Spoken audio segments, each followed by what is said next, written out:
Well, hello and welcome along to another We Happy Few 506 podcast. It's the one today. Not that they're not all special, but this is specialer than quite a lot of the others. I'm joined by my beautiful co-host Dougie. How you doing, Dougie? I'm very well, Matthew. Thank you. How are you? Good. And I know you're a stickler for this, Dougie, so I'm going to try and get this right. All right. I'm going to try and introduce our guest in a professional manner because often I don't do it properly. Okay. So our guest, very special guest, is a fellow called Michael Salomon. Now, we have a broad Band of Brothers following. So if you know your apples, you'll know that Mikael directed episodes 3 and 10 of Band of Brothers. Um, we probably won't get onto the massive canon of his work. We'll be specific to a few things. So go and look at his incredible IMDb as well.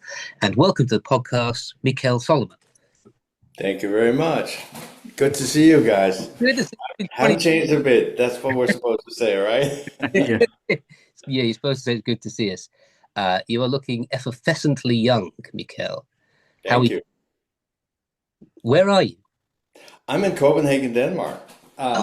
Moved here about 2 years ago. The mood in the United States of America changed quite a bit, and this is my home country, so to speak. But I've actually spent 36 years in Los Angeles or in the U.S. But of course, most of the time you're not in town. But I mean, that's where I was based. 2 years ago, I decided to move back. I thought that the whole tenor of conversations and the way people treat each other in the United States had deteriorated a lot. Yeah. And obviously, it's not like throwing a switch, but it was slowly, and it actually, I think it all stemmed from when Barack Obama was elected, and I said, yeah, we all went, yeah, this is great. There was a lot of people in the United States said, what the fuck just happened? And Hmm. I think that's where the trouble started, and then of course Mr. T came in, and suddenly it was okay to lie, and I think the big I've read up a lot on it, but also of course I have my own observations, but what's missing in the United States is trust. People don't trust each other. Hmm. Yeah. And that's a huge difference from where I am now, where, I mean, you're innocent until the opposite has been proven. But it is a whole different, without being too sappy, I think people actually care for each other in a different way. Of course, everybody has disagreements. I mean, we're all human, but the whole tenor is the starting point is very positive and not negative. In the US, it came, and I remember I came there in '87, and it was like you were welcomed with open arms. I said, well, this would not probably not happen in Europe the same way, but I was very welcome. And I look around on the set in Hollywood, and there's like one third of the crew was probably not, they were probably immigrants or just came in for the job or whatever. And everybody was very welcoming. And there was nobody said, are you coming here to take our jobs? On the contrary. Now I felt it's very different from that. And I really realized, okay, I'm a grown up now. I think I can go back to where I came from. And part of it was also I met an old flame from Denmark, and I ran into her on a flight. This is great. That's a lovely story. Yeah, How are you finding Copenhagen? Obviously, you swapped the sun for the rain. Like we have in, I live in, I moved to Berlin from London for the very similar reasons. really. Yeah. So how are you finding it being sort of back in Europe? I will say the only real complaint I have is the weather. Mm. No doubt about it. But you know, Spain's close, and we've been there several times. And my girlfriend, who still is, I'm trying to marry her, but I'm different story. But we've been to Thailand a couple of times just for the heat and get some heat. And then in summer, I mean, Denmark in summer is unbelievable. It's beautiful. Yeah. and food here is great, and again, people are, as opposed to the US, people are well educated, Yeah. Yeah. and I think that's really the at the root of it, all this upheaval now is that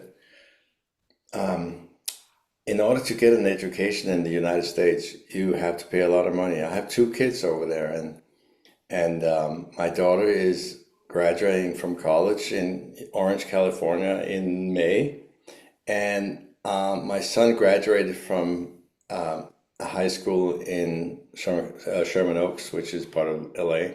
Mhm. Last summer, he's over here now. He's totally an American, but he's learning Danish. He went to his junior year. He spent in Spain. I managed to get him away from our home. I said, "You got to get out of this Beverly Hills bubble. It's not the real world." And he was just playing Fortnite in all his spare time. He spent a year in Spain, speaks fluent Spanish, is just the loveliest person you can imagine. A Wow. sweetheart, smart. He's 18 now, and he's got the world in front of him, and he's bilingual, and he speaks Danish, Spanish, and English, or Wow. American rather. So yeah, my daughter, I'm gonna go to her graduation in 2 months now, and then it's done with that. But the bottom line is, in order, we were lucky. I was lucky enough to have made enough money so I could pay them about $12,000 a month, believe it or not, to have those two in school. Wow. And you go, no Wow. wonder. Yeah, crazy, crazy, crazy, crazy. And no, so, and then you think, what about all these other guys? They may not be as lucky as I am and fortunate. And it's been a bit of a struggle, but now it's done, it's over, they've got their education. But then the reason I think it's also going so badly is because people are uneducated. Mm. And when you see these vox pops on the street where they interview people, I mean, they can't put anything on a map. Yeah, yeah. Geography is not. I said to my son, what's your geography classes like?" "My what?" "Oh, geography. That's something we touch upon in history classes." "Oh, okay, What? yeah." Believe it or not, I mean, Wow, that's crazy. yeah, Well, Stockholm's So the is capital of he Copenhagen. is he going to continue education somewhere in Europe? Perhaps go to university? Yes, he has decided to do that. He may it may be actually his gap year now, and then he has applied to a Dutch university, Mm. um, and he was gonna go the film road, but I told him my opinion, which is don't do it. My daughter is she's getting a film education. She's attending something called Dodge College at Chapman University in Orange, California. Great film school. I think it's the third ranked film school of the U.S. But the business has changed so much, and Mm. I talked to my peers here also. I said, I'm glad I'm not starting over now because it's a whole different world. can Yeah. I ask you about that, Mikael? It's actually a question I had later, but I've sort of scribbled all over it.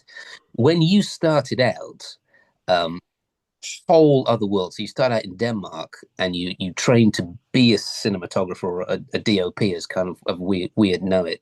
Um, Right. I mean, it's pretty analog back then. You've got to know what you're doing. I mean, you ruin the film yourself. Yeah. Like, can you talk us through the difference between someone, say, starting out when you did, and someone starting out now, such as your daughter, for example? Like the different challenges that they would face and what they would have to learn. Well, as you probably as you know, I started out as a cinematographer, as a DOP, and I started out as a camera assistant. And for some reason, I knew what I wanted to do. And when I got out of school, long story short, there were like two studios in Denmark, and I just wanted to be a camera assistant. To me, that was the dream, a film camera assistant. But because some people say, "Oh, you want to be a photographer?" I said, "No, I want to be a film photographer." A film photographer? What's that? Yeah, you know those movies you see? They're not shot by photographers; they're shot by cinematographers. Oh, that was the level of awareness about this job. Now today, I think one of the good things and one of the bad things is that anybody can get an image down. You just lift your iPhone Mm. and you have an image. You're a genius. But in the good old days, I hate to say that, but so as a cameraman, I was the only one who knew what came onto the film, and then the next day when you watch dailies at lunch or at the end of the day, you were always sweating a little bit, and everybody else, nobody knew what you were having, and the director turns to you, so how was that? It was great. Mm. Okay, let's move on. So there was a lot of trust again, and now, as you probably know as well as I do, there's like three monitors and six people, and they all have an opinion. It's too dark, too bright, it's this, it's that. So it's a little bit of a committee, and uh, some of the fun, I think, it has gone away in that process. But shooting film was great. Yeah. Mm. And some of the jeopardy too, because I mean, you'd have to know how to light it. You'd have to be sure about what you were doing. Because when you watched it back, if you had lit it right, it was That's just right. Yeah, well, you have to make definitive decisions, don't you? But that then have consequences. It's not like now you can do everything in post or you can adjust everything on the fly.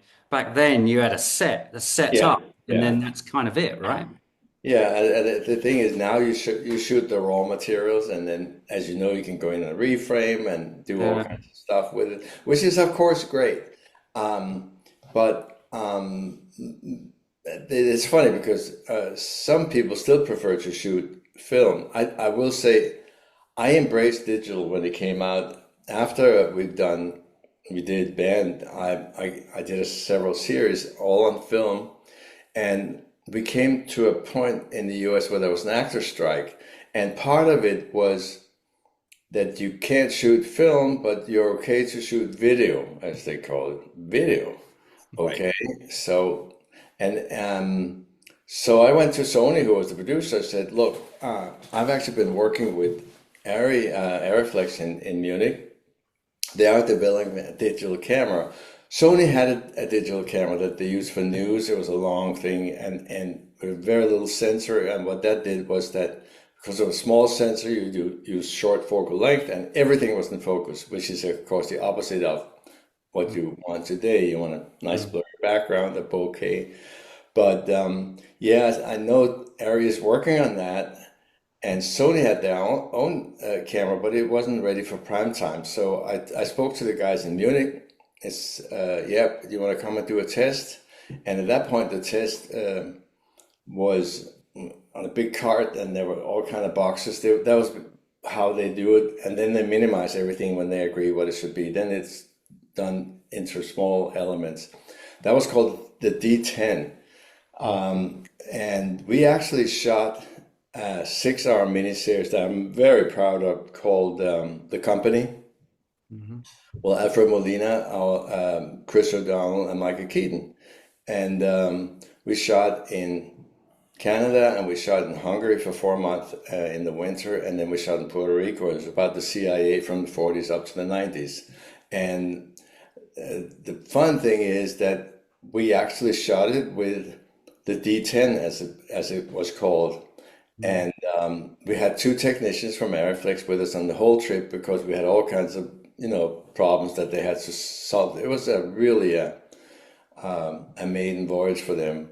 Mm. And then when we were all done, and at that time the sensor, film sensitivity was like normally 50 ASA or 100 ASA, something like that. This one, the sensor on that camera was 50 ASA. It was like shooting old-fashioned Eastman color. We needed a lot of lights, but it was still digital.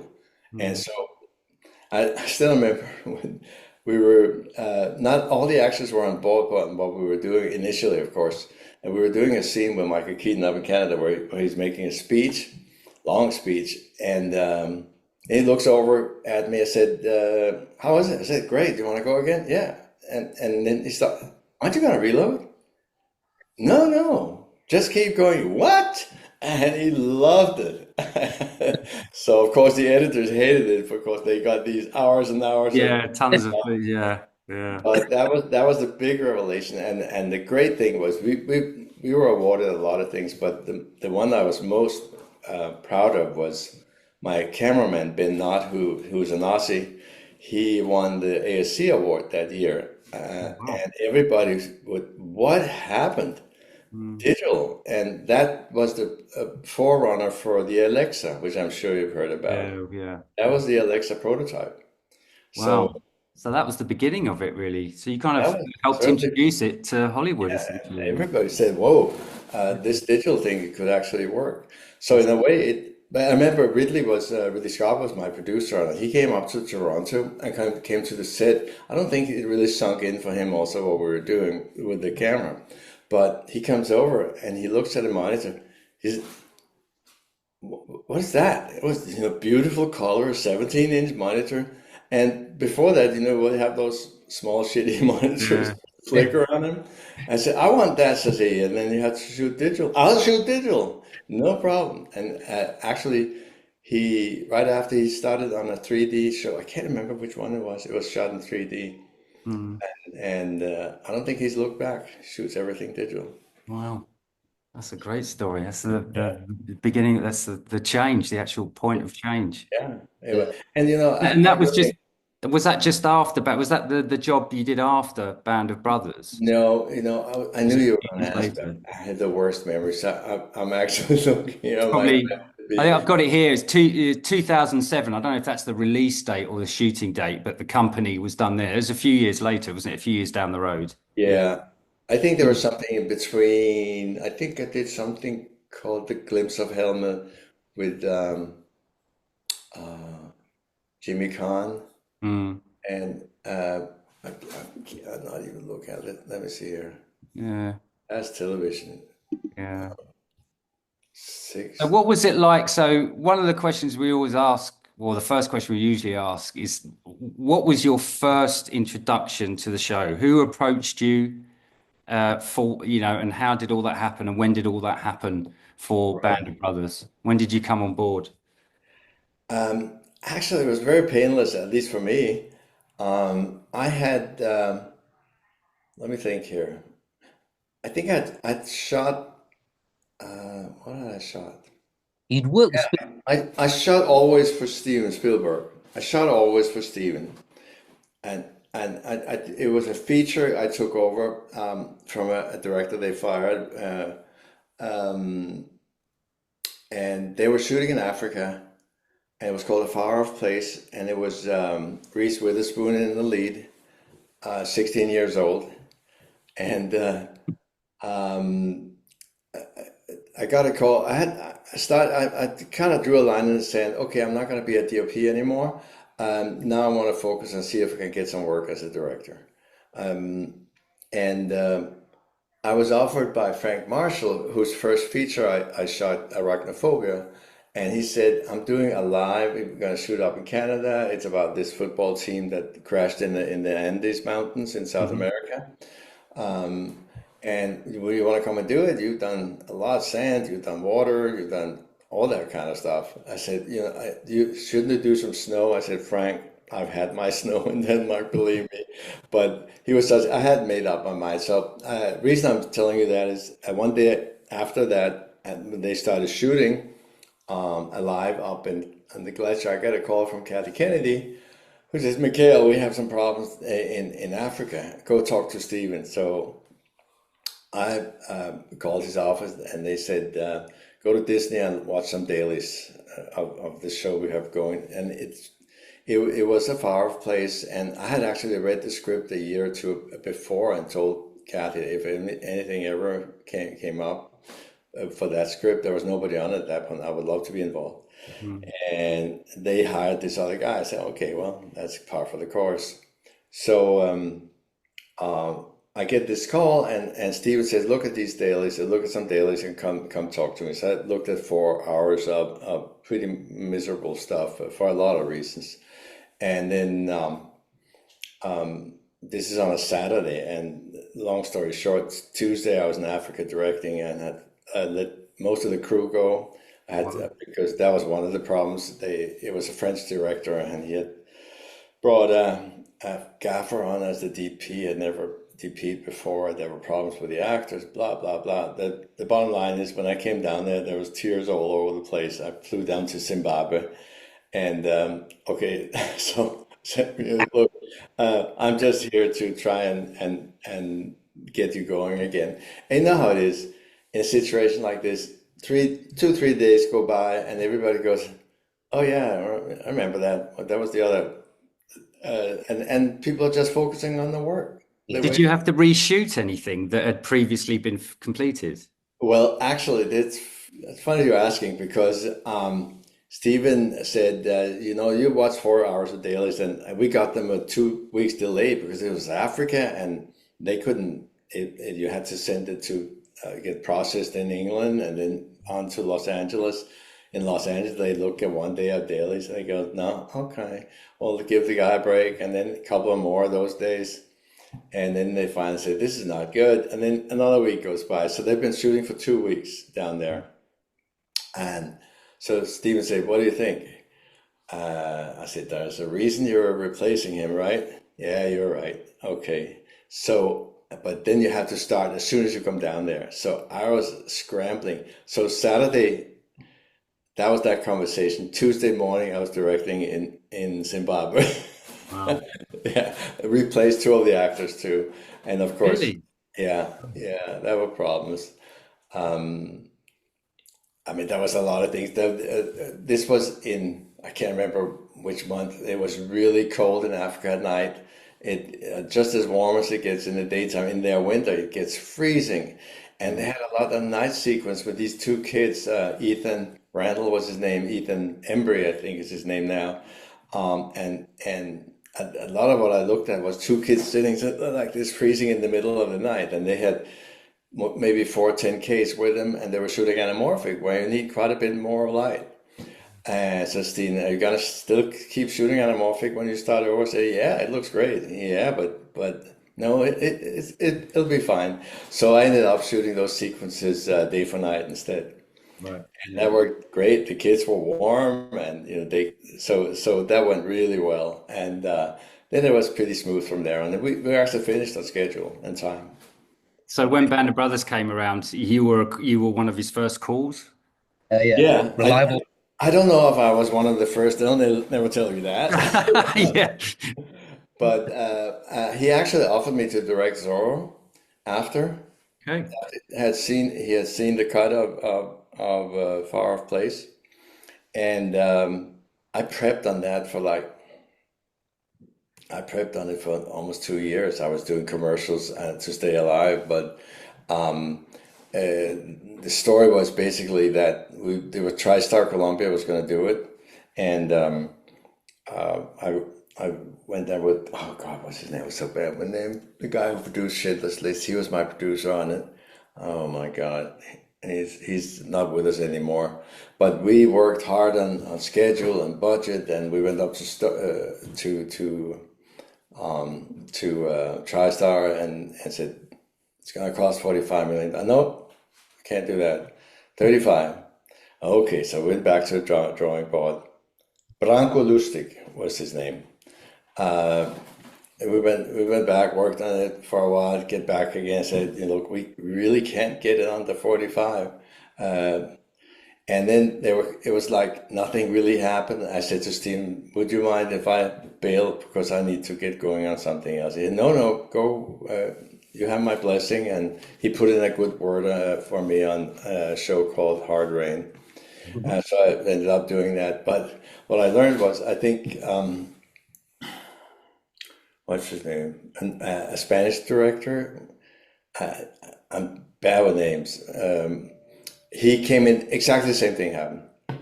No, he bailed. As then Martin Campbell went in, I said, I can do it for 35. And as far as I know, the movie cost 50. So,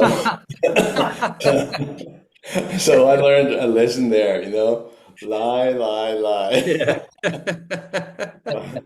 So that was, but he did a great job, but it was a little, I could have done it, I guess, but we were just being honest. Yeah. Yeah, there's not too much of that. In retrospect, it sounds kind of crazy to think of Hollywood as an honest place, but I suppose when it's your own job and your own career, and I guess like, and also you were just starting directing then, weren't you? Really, you just Yeah, no, made it was the switch. early So I on. guess, But then he remembered, I guess, and he called me up, and they were on their way at that point with episode, yeah, the first episode. What was his name? God, you know that better than me. yeah. But the who directed the first one? Yeah, You. Phil Allen Robinson. thank Oh, you, okay. thank you. So Yeah, they were Phil. already shooting that when you got the call, or when you flew over, or I can't remember that. yeah, If I believe they were at least in just before they were pulling the trigger, at yeah. least that, if not further. I can't remember how long the blocks were, Matthew. How long? Because they were shooting two eps at once. So there's a block, 5 blocks of two. So, They were they overlapped by about a week or so. right. Red team and blue team. So when Phil was doing one, they were also Richard Longcrane was doing two after about Yeah, a that's couple. right. Yeah. And then Mikael came in to do three, and then they did five. It all sort of overlapped. But I Yeah. guess in Mikael, to you, once you've got this gig and you're coming over to do episodes 3 and then later 10, what was your prep like? Had you done any military stuff before, and what was the remit? Was it go watch Private Ryan? It's going to be a bit like this, or were you given? No, there was one specific. We had a meeting. I think Kathy Kennedy was there, and couple Tony. No, Tony was already in London. Um, and they said, "How would you like to?" I said, "I'd like to." And something it was very like okay. I can't. And we had a shorthand because I'd already shot Arachnophobia with Frank and always with Steven, so. I didn't have to. I mean, my demeanor is what it was. It was more the technical. They started asking me technical things, and I remember Steven said, "The only thing I'm telling you, no slow motion." Okay, it's not that kind of serious. It's not slow motion death and all that. I said, okay, sir, yeah, absolutely. Uh, so I don't know if you remember, but that episode with the spears where he's supposed to guns down everybody, Yeah. I Yeah. shot in slow motion. Yeah. I shot it in high speed, and that had just finished it, literally called cut. When somebody said, I think that's Steven's Range Rover. He just landed from LA. He's coming over to say hello. I said, oh, oh. So he came Oh, over. How's it going? Big cigar. And I'd never seen him with a cigar before, so that I registered that. And I said, it's been going great, Steven. I have to show you something. I showed him on the monitors. And he said, that's fucking awesome. Okay. So I thought yeah. I was going to get a Also, Scott, spanking. you shot the scene where Blythe, he has the hysterical blindness, and then he starts to see, and he starts shooting. Where Yeah, Bond comes out of his M1, that's in slow motion as that well. is slow motion. Yeah. You were naughty twice. Yeah, but that was an explanation for that. Otherwise, we wouldn't have registered that thing. Very, If we hadn't shot 120 frames. Mm. very good. Good. And that was the one other scene I shot in slow motion where they brought it back to 24. It's where, can't remember his name, where he throws a grenade through the window. Yeah. Yeah, Becomes a, Rick Warden, Welsh, when he runs up and does this brilliant collapse yeah. down in front of the wheel. It's a brilliant little sequence that. Yeah, And that they brought back to 24. I said, yeah, okay. yeah, I thought they were going to do it with the other one, but he left it alone. yeah. Yeah. But it's kind of funny because I don't know whether you've ever had this, Doug, probably on your motorbikes and stuff. But have you ever had moments of incredibly high adrenaline where everything does go into slow motion? Yeah, Oh yeah, of course. yeah, Yeah. Just So, being Alex, in a car accident for sure. yeah, I've been in a couple of those. yeah. No, exactly. And I think that's why it works in that sequence, isn't it? It's so good. Yeah. Yeah, your attention is just geared. So I mean, I experienced once we crashed in a helicopter. It was the same thing. It was really, Crashed in a helicopter? yeah. No, I've done that a couple of times, believe it or not. Yeah. You got So going up in helicopters, Mikael. Oh God, how, I what, love why, it. I've was done it so much. shooting or was it getting a lift somewhere? What were you No, doing? no, no. That was shooting actually. Well, it sounds very dramatic. I guess it was too. One was shooting commercial for Princess Lines up in San Francisco. We were gonna get a shot of the um, Golden Gate. We were flying through the Golden Gate, and then they were gonna put in a cruise liner in the background. A simple shot. And my good friend Bobby C, who was the pilot, I've done a lot of work with him. Also, I worked on Congo for Frank Marshall to shoot all the aero stuff for that. And I was busy doing the West Cam thing and do I don't know what I was doing, but then I feel the whole thing goes. I looked up, said, "Bobby, what's going on? That's a little shaky." And I saw his all his. You sit in the back seat with the controls for the West Cam, and I could see over his shoulder all the Needles and tiles were going dials. red. I said, "What the fuck?" I said, "We're." I said, "There's a little," and he knew that, of course, being a professional helicopter pilot. There's a little landing pad next to the Golden Gate Bridge, but you can only use it for emergencies. I said, "This is an emergency," and Oh, he had to sit it down. Came down so hard that it basically totaled the helicopter because wow. and what had happened, he told me later, is that the vent or whatever, the valve that controls the gas, the inflow of fuel, for some reason had just gone boom and just sprayed fuel into the engine at full speed. So he had tried to control it with the brake, I guess, or Wow. they have a brake on the rotor too, and we were lucky, really lucky. Yeah, they don't now with these little drone cameras, there's not much helicopter action for directors Oh, anymore, that's is the thing. And there? also, Bobby, I worked with him on Far and Away with Tom Cruise and Nicole, and we shot over in Dingle in Ireland. And the very opening shot is a shot of the ocean. And I wasn't operating because we had something called the space cam, and the guy who had invented it, they had promised us they would make a mount for our 65 millimeter cameras. We shot that in 70 millimeter, 60, so you shoot 65 then. Um, and they hadn't really finished this. He said, I prefer if I operate. I said, yeah, as long as we get a little video, I don't mind that. So they went out. It was really nasty weather. We had a second helicopter with us. This was Ron Howard that directed that. Yeah. And it was basically just Ron and me seeing, it was freezing cold. So they sat in their cars. Ron and I was standing on one of those cliffs down there. So we couldn't see the water just down below. But I hear Bobby, and I said, "Bobby, how's it going?" I said, "Nothing." And he said, "I'm going down." I said, "What does that mean?" That was the last I heard from him. So we run out there. As we come out to the edge, the helicopter's already underwater and it broke in two. Oh my God. Yeah.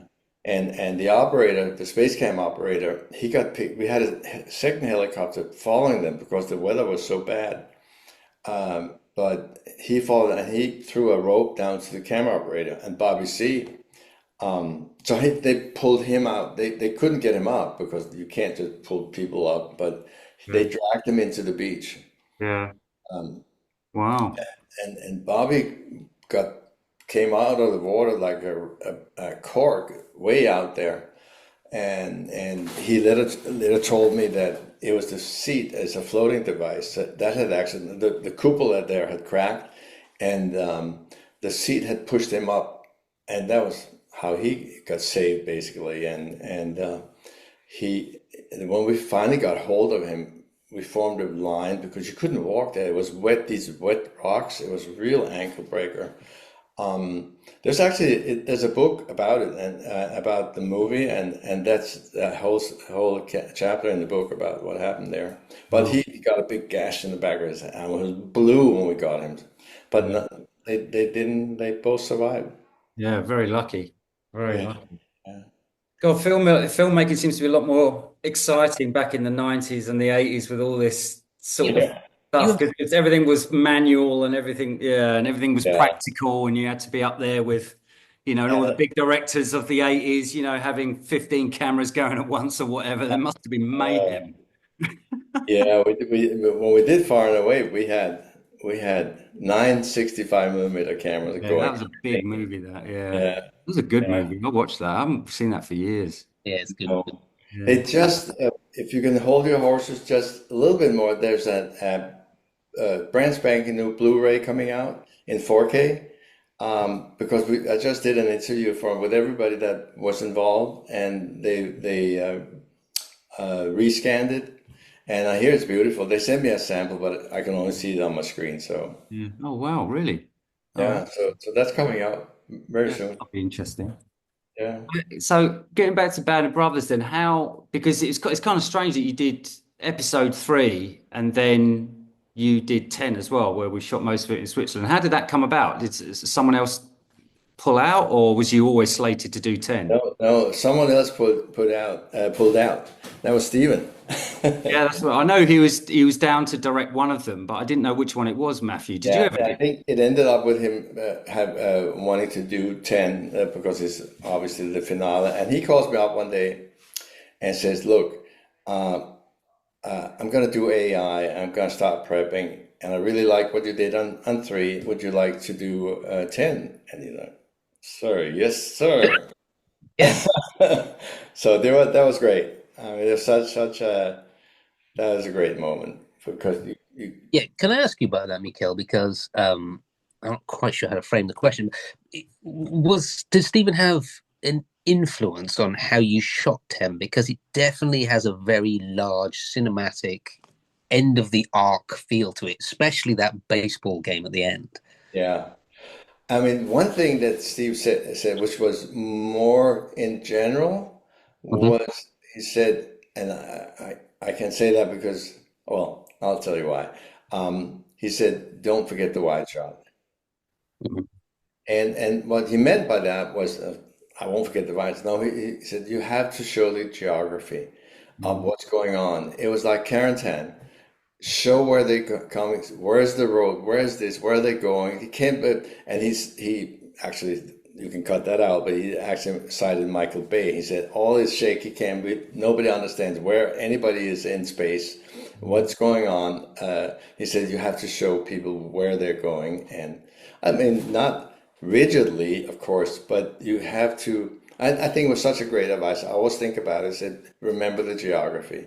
If Mm. it's important, that is, and it is in a thing like quarantine. I thought the geography was really important of how they entered the town because this was very close to how they actually entered town. Yeah. Oh, yeah. We run tours. We run tours ourselves, and a lot of people do tours, battlefield tours, and do Carentan. And yeah, I mean they use that episode as reference. They'll be like, in episode 3 when they come up and over and they run down, and you Yeah. know Hiding in the ditches and getting Right, around. right. use it as a frame of reference. So the geography clearly is very well done. Mm. Funny thing that I can't remember. It was an operator on another show later. He came up and said, "Have you seen Call of Duty?" See, Call of, what do you mean Call of Duty? That's a game, isn't it? Yeah, it's a game. It's a game. Have you seen that? I said, "No, no. I think my son plays it." I said, "See, just so you know, it's a huge ripoff from Quarantine. The way it progresses, yeah, and apparently, and this is only hearsay, they actually got a sign off from Steven to do it. Oh, really? Yeah. So and he showed me some screenshots. I said, "Well, that's a shot we did." I mean, where it's carrying him on the back and it explodes in the background. A couple of other things from the top of the ladder. You look out and saw the what do you call them? The mortar hits. Yeah. Yeah. Yeah. Uh, In the and marshes. it was just like that. I said, "Oh my God, where's the royalties?" Wow. The first Call of Duty. I did not know that. That's great. Yeah, yeah. Can I tell you a funny story, Mikael, which you may or may not know? Stop me if you know this, because you shot episode 10 and you shot the beautiful scene where the war's over and everything's starting to wear off and Winters goes for that beautiful swim in the, Uh-huh. and Nixon comes down and all the rest of it. And there was a note back from the Winters family about that, and which was, "It's brilliant, but Dick couldn't swim." Really? Yeah. Never heard that one. That is The thing funny. is it's such a great scene, and it's interesting Yeah, yeah, what you're saying with the master, you know, because you've got the mountains in the background, the lake, yeah, yeah, the yeah, station, the you've got nature there, which yeah. up We did a until that long belly point, shot from up high, going past the trees, following him in yeah, the it was lake. so lovely. And Yeah, that's one of the scenes I oh, remember that's the funny. whole show, because all we'd been seeing is towns, rubble, buildings, and then you Yeah, really got this sense of peace, yeah, like from that one scene. I can picture it in my head right now. yeah. It It's was really very good. good. Yeah. Yeah. Yeah. There you go. There was Artistic so license. yeah, there's no Yes, malice. sir. Here's my license. I think he I had no idea. yeah, he and his family appreciated that we were making a show, and there was a Yeah, lot of said, and then it got batted back, and they were like, "Dick, it's a show," and he always was like, "It's fine, I understand it," but that one, that always makes me giggle that he couldn't swim. oh, yeah, How do you, when you come on to a miniseries and you're say, you know, you're brought in like you were in Band of Brothers to do a couple of episodes, like a block, like most, like a lot of directors are. yeah, What's your process with dealing with actors? Because obviously you're dealing with everyone that's already bonded. They're already in their rhythm, some of them. They already kind of know what they're doing. What's your kind of philosophy with that? Because you don't want to upset anything, but also you want to get what you need done. I mean, what's yeah. your approach? I tried to right away to reset them in a sense. I said, hey, you guys know your character better than me. So let's start with that. And then you can teach me what you think should happen here. Let me take care of the blocking and the story is what it is. And they said, so I never really got one of those. My character wouldn't do that. Okay, okay. And I hear you and I respect that. Um, when you go on to, I mean, Band of Brothers was different in the sense that it felt, both episodes, it felt like I was doing a feature.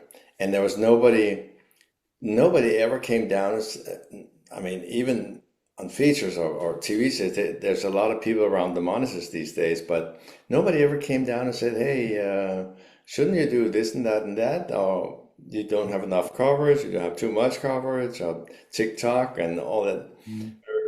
I think Tony left us alone. That was nice. Nobody ever bothered. And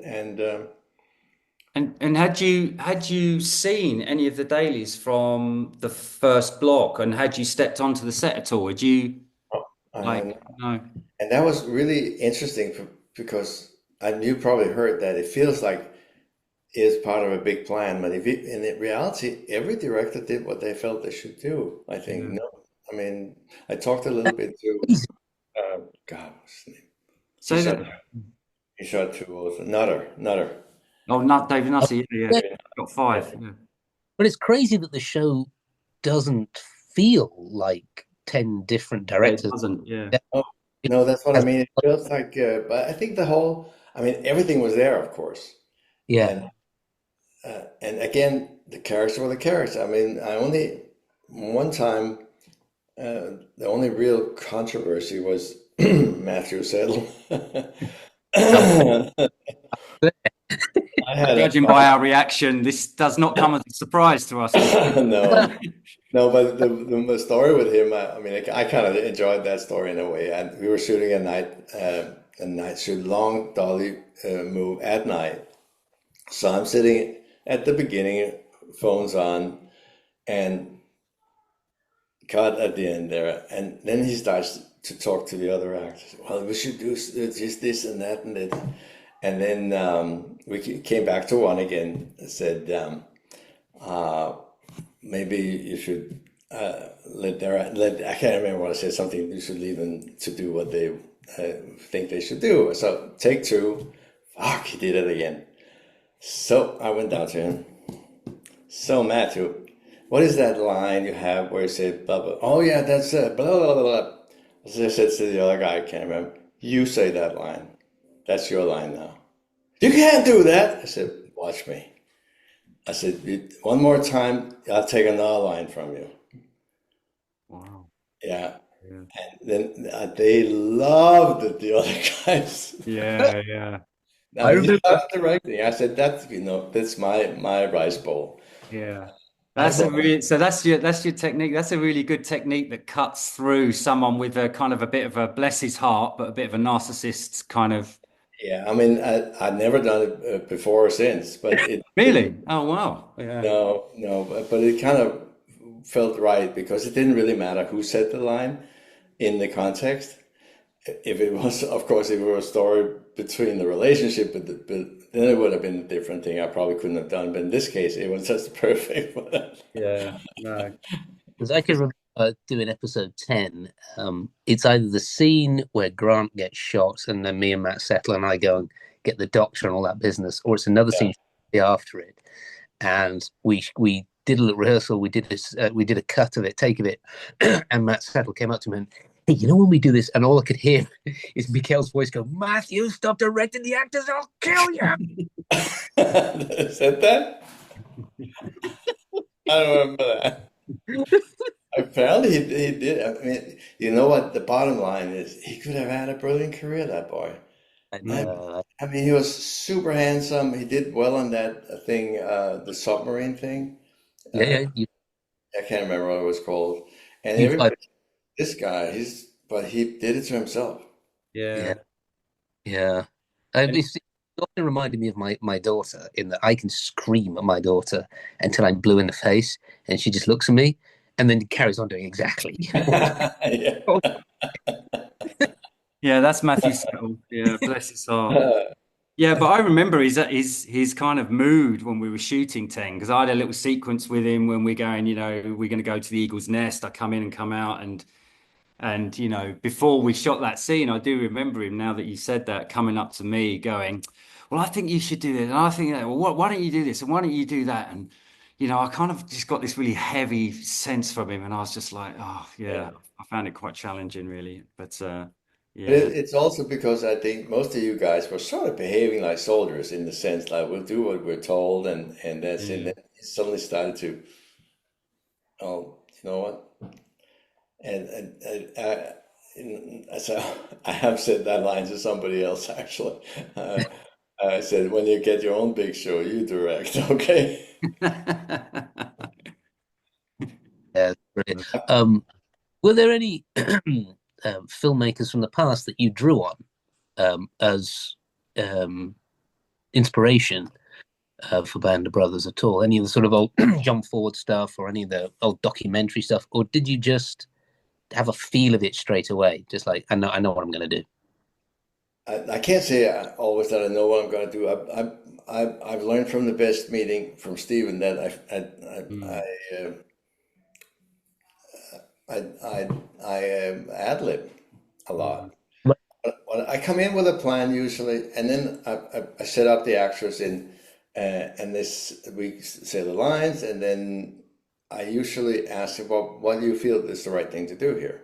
What would make you comfortable? I had an idea of doing this. Some actors go say, yeah, I'll do that, and I'll stand on the mark and do it. Other people say, well, would you mind if I went over to the window instead of this? And I said, then I look at the DP, what do you think? Yeah, no problem. So I want to be open to what the actors feel about it because I know they probably spend a lot more time than I have pouring over the lines, yeah, uh, yeah. and they I'm much more into it. So I don't want to come in and like pop their bubble, and steamroll them. Not at all. Mm. Um, And so when you were shooting, when did you get to sort of, at what point did you get to kind of edit? Where does that start? When does start stitching it all together and give it an edit? And you're obviously you go to the editing studio as well, because you have to complete. I don't know if it's changing as time goes on, because there seems to be so many like producers of different levels having their feedback coming in, and directors that I know, they deliver an episode, and then when they leave, they know that's going to be chopped something completely different and that didn't happen on on band. Mm. Band of Brothers, not at all. And I don't think it happens a lot. I mean, the thing is, for Directors Guild in America, you have a right to have your first cut. You Right. have a certain time to have it, Yeah.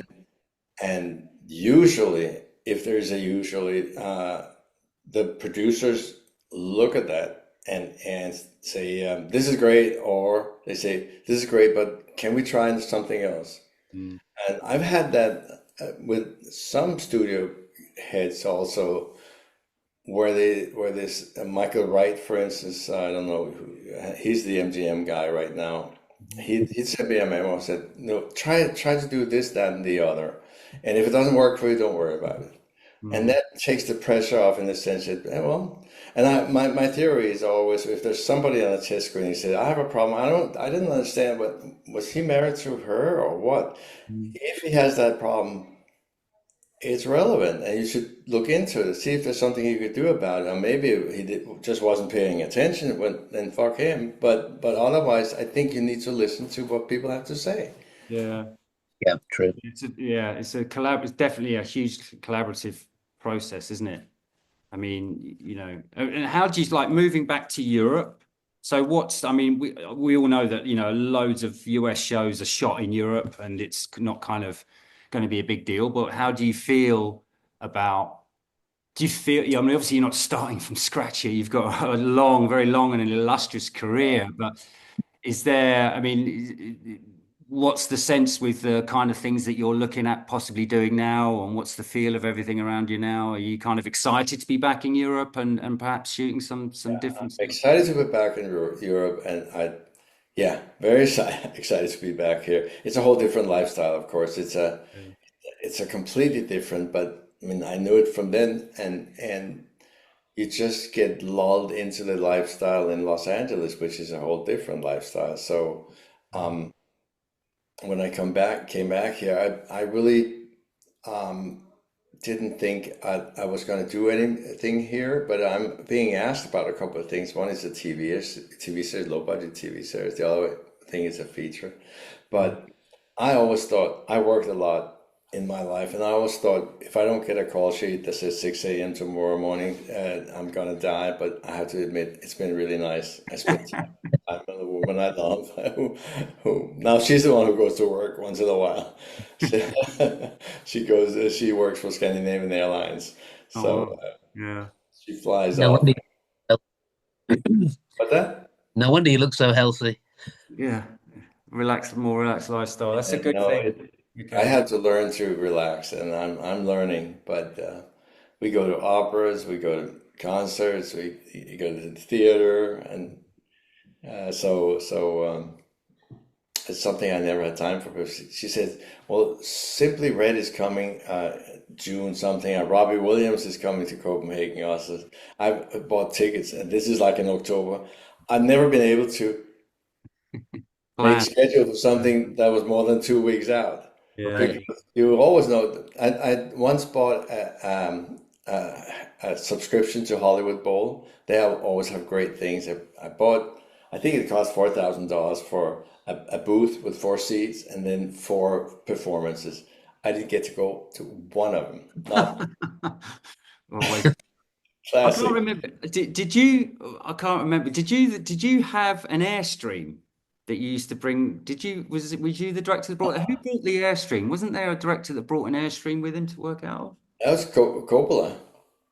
I know Coppola used to do it, but I think someone on Band of Brothers did it as well, didn't they? One of the directors. Can you remember, Matthew? I haven't heard of it.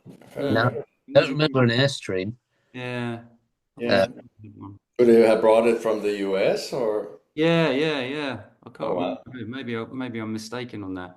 I think Dougie had late nights out on the town, man. I think he's just remembering things. Yeah, exactly. I think I remember things a little bit differently. I think for us, it was just nuts because obviously there's a huge group of guys that, just thrown together. And obviously we did the boot camp thing, which kind of bonded us, but it was, it was,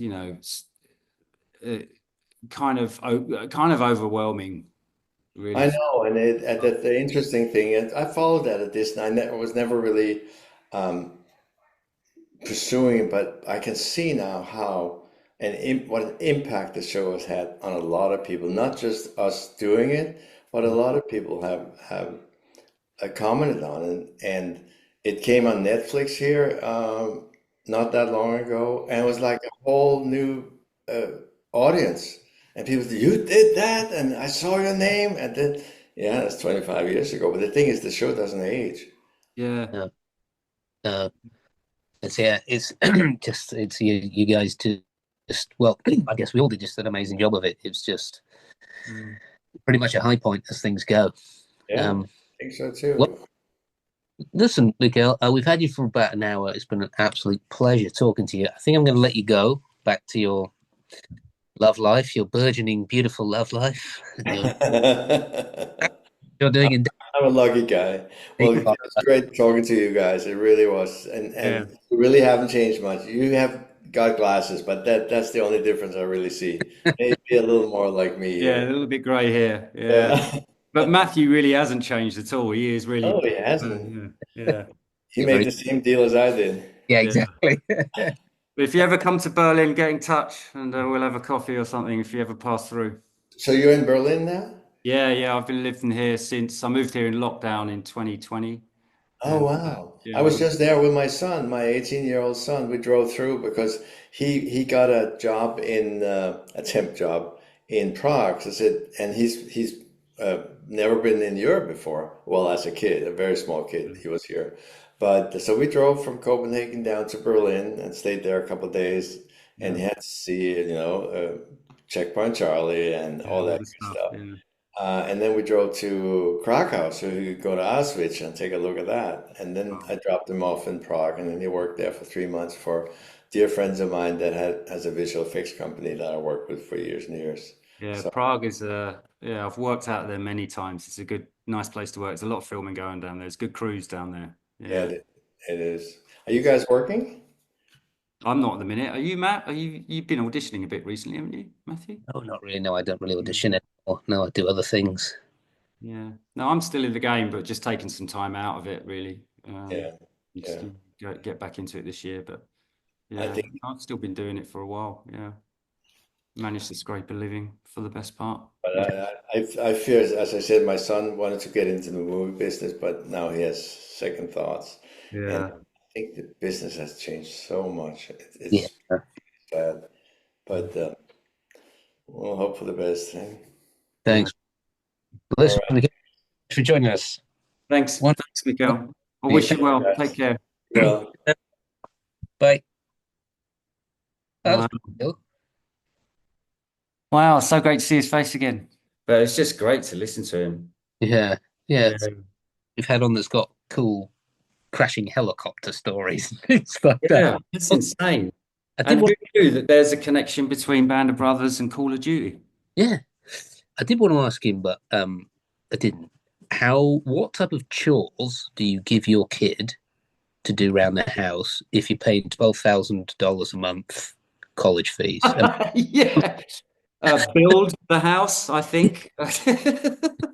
Yeah, Hey, I want a two-car port. I want a two-car carport built there with drainage and a bathroom and a gym in the corner. Now get to it. Yeah, that'll be me. that's mad, isn't it? Oh, he's had to earn some money, isn't he, to pay for that? My word. Wow. That's Yes. both working all the time. But Uh-huh. they're both coming to the edge of their end of their college career is Yeah, no. it's a relief about that. Yeah. All right, buddy. Well, we'll say goodbye to everybody. Thanks for listening, everybody. Thanks to our Patreons, as always. That was a pretty darn cool interview. Got a bunch more coming up. Thanks for listening. I'll say goodbye, Dougie. I love you, man, and we'll see you next week. See you later. Cheers. Bye.